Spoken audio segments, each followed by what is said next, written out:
Just as tax-efficient accumulation helps you build up your wealth, which ultimately will pass on to the next generation, hopefully, tax-efficient decumulation helps you preserve your wealth for the next generation. Naturally, when you're thinking about intergenerational planning, your mind and your actions probably go towards that final stage when you pass it on and reducing inheritance tax. And I'm going to talk about that in a later video, but the decumulation process will really help you to have more wealth. That preservation is all important. So what are the best practice anchors for tax efficient decumulation? Because as I said, if you can do that tax efficiently, you will have more wealth left to pass on.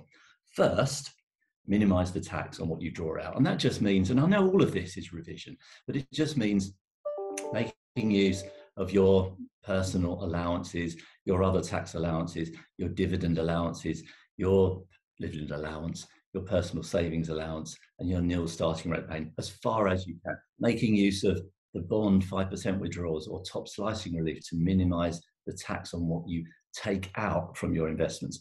It will really, really serve you well. And also remember, when it comes to the time of decumulation, your clients actually require money. It's not necessarily natural income. So don't ignore the ability to draw down on capital and use the CGT exemption each year if you can, because drawing down on capital, even if you pay tax on it, is going to generate a lower rate of income, a lower rate of tax on what you draw out and help you to preserve more. So think draw down on capital if it helps you get the money you want and preserve more of your assets. Okay, if you are drawing down on capital, obviously at times when values are lower than they would have been otherwise, and we have been experiencing a lot of volatility recently, then keep in mind that dreaded thing, sequencing risk or pound cost ravaging, i.e. drawing down a set amount of money from capital when the capital values are lower than they would otherwise be.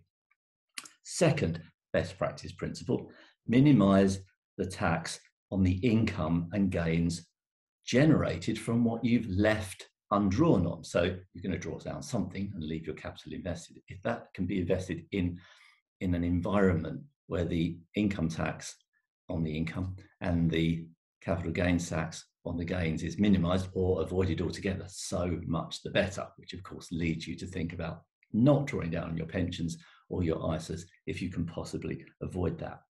Third point is, of course, maintain your funds in that decumulation period in an environment that is inheritance tax effective, so that that capital doesn't bear inheritance tax. And again, that leads you to thinking probably the pension. Pretty much everything else, unless it's already in trust, is going to be subject to inheritance tax. And of course, your ISA cannot be assigned, so you can't even plan with it. At least you can plan with some of your other assets, but the pension is just completely free of inheritance tax. So all of those three best practice principles, minimize tax on what you draw out, bear in mind, of course, pension is largely taxable, leaving aside, of course, the PCLS, the tax-free cash.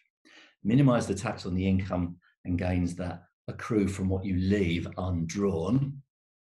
Maintain funds that can be passed on inheritance tax effectively, leads you to a general conclusion of take money from your pensions last if you possibly can, because that will help you maintain more capital, get the money you need. And of course, you can only do this when you've got choices, but get the money you need now, maintain more capital for the next generation, and pass on more assets inheritance tax free.